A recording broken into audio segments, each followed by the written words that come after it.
Hey, it's the Wally Show with myself and, of course, Betty Rock and the lovely and talented Miss Lysa TerKeurst, author extraordinaire. And she has a new book out, Good Boundaries and Goodbyes. And I have to tell you, look at all of these tabs on here. These are all notes that Betty Rock did going through the book in preparation for this interview with you. Now, I have to know, do you think that's because you're such a good author that she needed to mark these things down, or she's such a big mess, she needs a lot of help? You know, I think she related to my mess. Okay, all right. Needing boundaries. So we're just going to call those relating tabs. Okay, well, that's good. Boy, that's a healthy spin on that. I have zero boundaries in life. Like, I'm not good at boundaries. You were the reason I was tabbing things. Yes, exactly.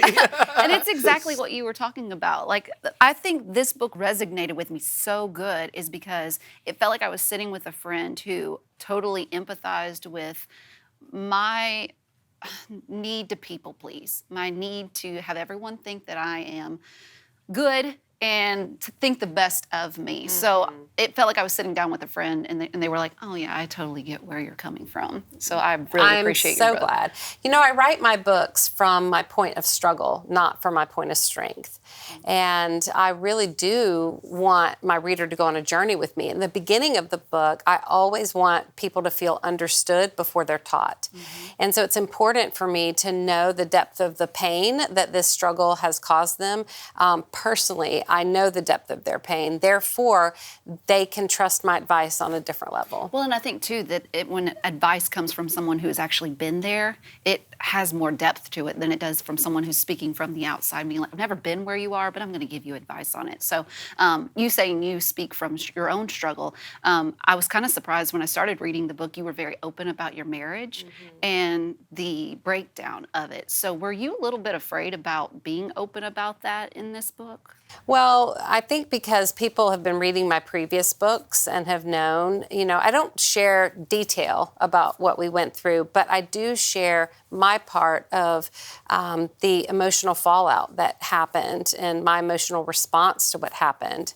So, you know, it was a very long, heartbreaking season. And so I always want to be careful to only share my story and as it relates to what I now refer to as the death of my marriage. Okay, well, here's something, because like we always like to share our lives like on the air and stuff like that in the middle of things. I've always thought, okay, this is where you share that stuff. And I talked to a Christian artist one time who was going through the end of his marriage, and he was counseled to not share in the moment because it was so fresh and you might speak out of turn or whatever. You might speak out of hurt versus having a perspective afterwards that might be a little healthier. And I'd never really thought of that before. So are you in that place now where you've got the different perspective after you've been through it and you're on the other side of it? Or are you still kind of in it?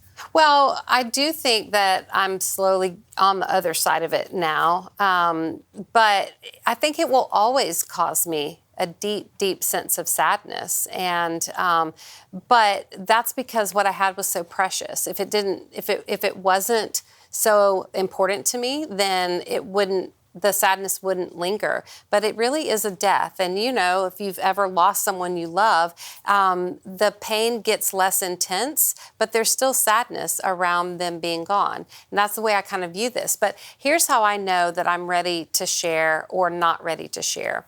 I'm not ready to share if I'm more concerned about sharing the details of what happened. That means I'm still in the trauma, in the hurt. But when that changes to, I'm not nearly as concerned with the details of what happened, but more eager to give people the transferable wisdom I've gotten along the way, then I know, okay, that transferable wisdom is going to be helpful to someone, and then I know I'm ready to share. Yeah, because I'm all about the details. I like the devil's in the details, devil's in me. Like, because I want to share every part of it so that everyone knows just how horrible that other person is. And there is a place for that. Yeah. It's called the therapist couch. Yeah. Oh, don't get me started. Oh my gosh, yes. She's been trying to get me to go to therapy for years. Well, Reading this book will be a good first step because my therapist weighs in at the end of each chapter. So, it'll be less scary than you actually going into the therapist's office. You can just open the book, have a little therapy, and then you're going to be like, I love this. Well, this whole book is about boundaries. And I think for some reason as women, it is so hard to create boundaries because you think, I'm hurting someone or I'm not being a good Christian if I create a boundary. I was under that impression. But then reading through your book, I actually realized you make a statement in that it actually creates a healthy relationship. And this is something I am preaching to Wally as well because this man does not know boundaries. Nope. And I've worked with him for 15 years. So your book was very helpful in that. But why do you think boundaries are so important to keep a healthy relationship? Because boundaries help us avoid extremes. In other words, sometimes either we don't have boundaries in a relationship and we wear ourselves down to an emotional tirade. It's just like I give and give and give and give and give, and eventually I'm going to have a breakdown.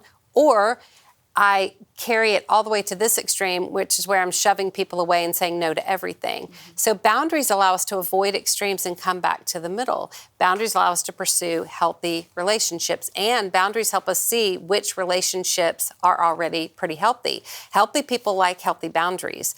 Unhealthy people have never met a boundary they actually like. That's me. I get that. Because boundaries are keeping me from loving you more.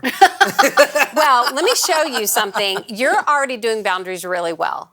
What? Where? Yeah. Whoa! Well, let her finish. She's smart. She's the professional here, Rock. Whoa. Yeah. What do you Okay, mean? I know this sounds strange, but go with me for a little bit. Yeah, Do you have a bank account? I do. Do you have a security passcode on your bank account? I do. Okay. Is that because your funds are not limitless? Right. Right. It's not because you're selfish, unkind, or unchristian, right? Right. Because you have limited funds in your bank account, you put a security code there because you're wise and because you don't want to give everyone access to your bank account if you don't know they're going to be responsible. Right. You're doing boundaries really well. That is a really good example. Like that metaphor makes sense to me because you don't want to give people access to every part of your life because you're never going to please everybody at that point either. Mm-hmm. And so if you limit that actually makes sense. Is this what therapy's like? Because this is pretty great. It is, yes. And Move over, you guys. Okay, let's keep going. Hashtag he needs boundaries right now. Okay, see, I'm not good at boundaries. No, you are. You know it with your finances. But maybe we just need to work on it in some other areas of our life, because to the level we give someone access, that same level, they need to be responsible with that access. Mm-hmm. And if we give people level 10 access, they only bring level 3 responsibility, then there's going to be tension and chaos. And where there's chaos, there's lack of boundaries. So you can ask the other person to be more responsible, but if they are unwilling or incapable, you draw a boundary not on them, but around yourself, and you reduce the access down to their level of demonstrated responsibility. Well, I think one of the biggest things probably people would say is, well, boundaries don't feel biblical. Like, I don't think that that's something Jesus actually preached on. But in your book, you actually point out that he does. Can you explain a little bit more about that? Yeah, so there are many Bible verses that people confuse and kind of use as a justification for no boundaries. One of those is Jesus laid down his life for his friends, and he encourages us to lay down our life. Jesus did lay down his life, but it was for a high and holy purpose. It was not to enable bad behavior to continue.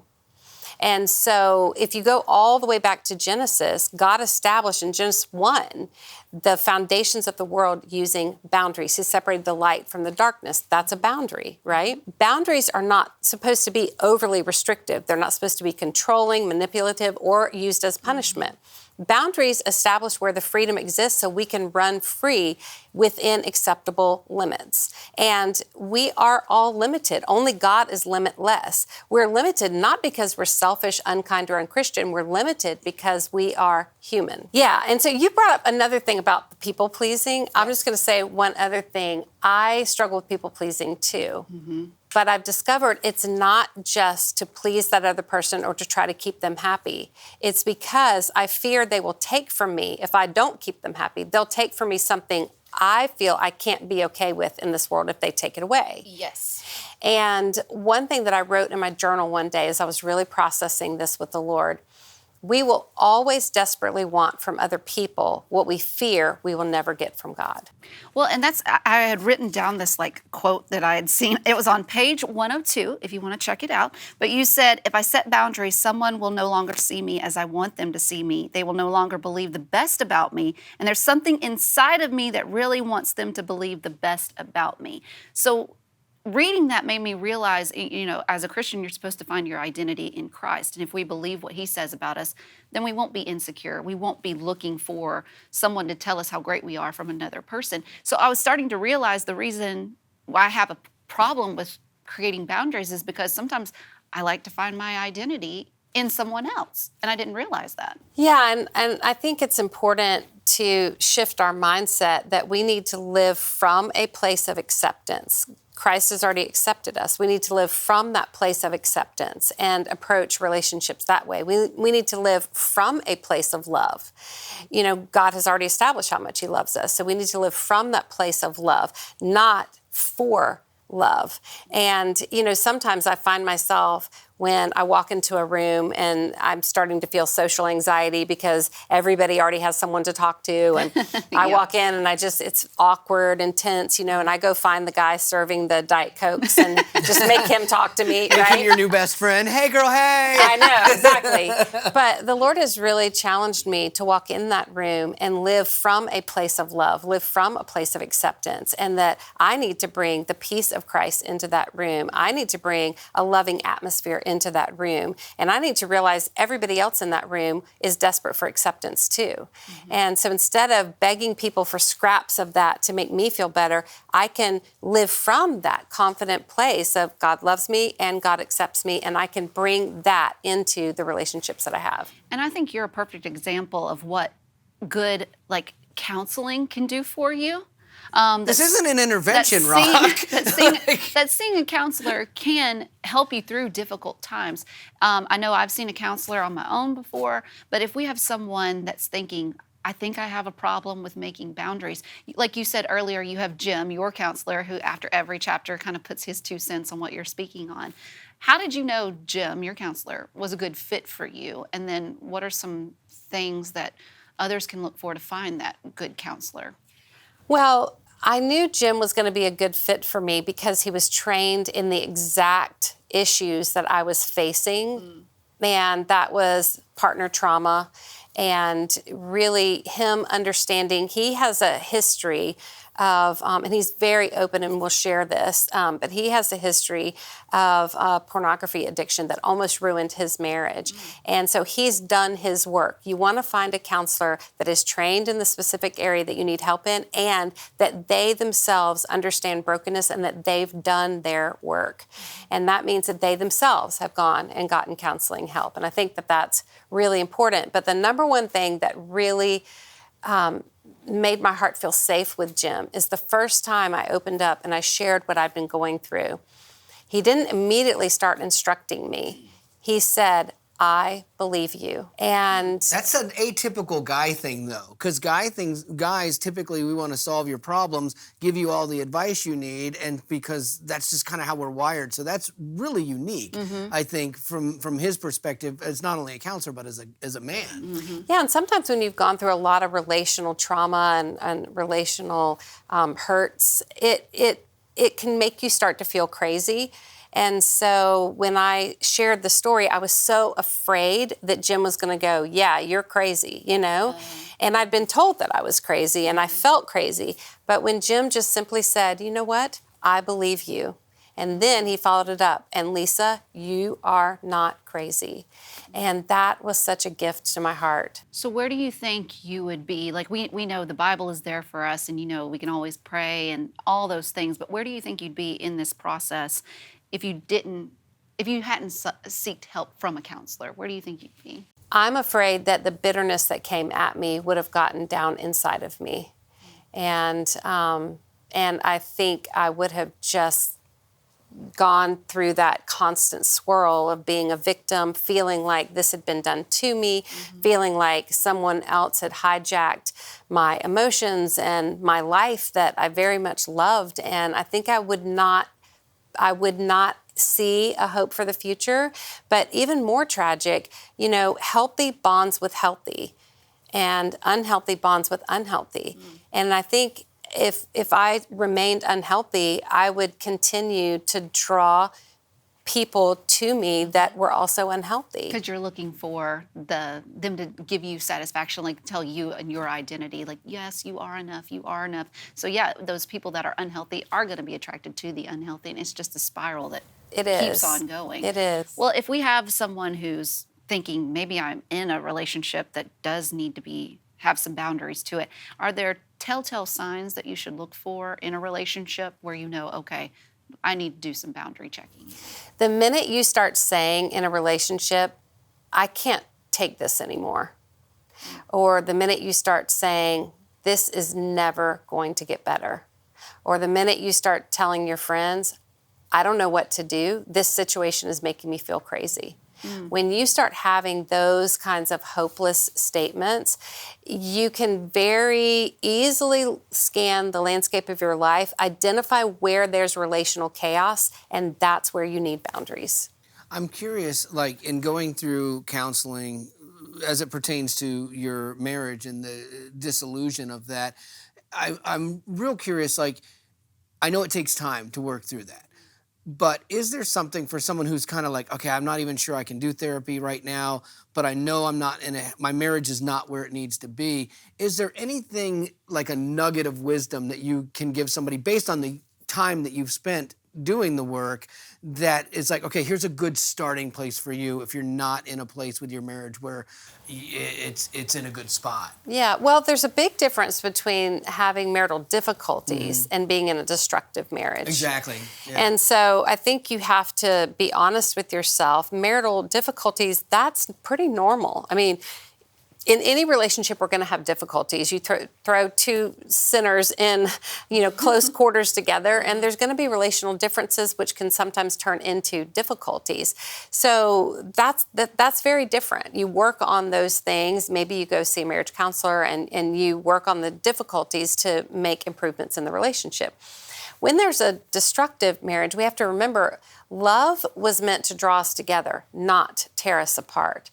And when we start feeling like we're losing the best of who we are, for example, in that relationship, I've stopped feeling safe. In that relationship, it feels incredibly unstable. In that relationship, there's not mistakes being made that are detrimental to the relationships. There are patterns of behavior that will not stop unless someone says enough is enough and establishes a boundary. Remember, boundaries are never meant to shove another person away, but boundaries are meant to keep us safe and self-controlled. So then the boundaries are something that okay, like say you're in a destructive marriage as you're talking about. So your point is that the boundaries actually can be a good first step into solving the problem, because there's some people that are looking for the reason to run too, and versus marriage difficulties have turned into patterns and then they want to get out, and so if you set boundaries, that sounds like that might be a good first step along with counseling and things like that to fixing some of the relationship. But I have to know that some of it's not fixable either for everybody. Right. Well, boundaries give you an opportunity to fight for the relationship, rather than just fighting against each other. And, a verse that I think is really helpful but often misunderstood is the instruction by Jesus, forgive 70 times 7. We are to forgive 70 times 7.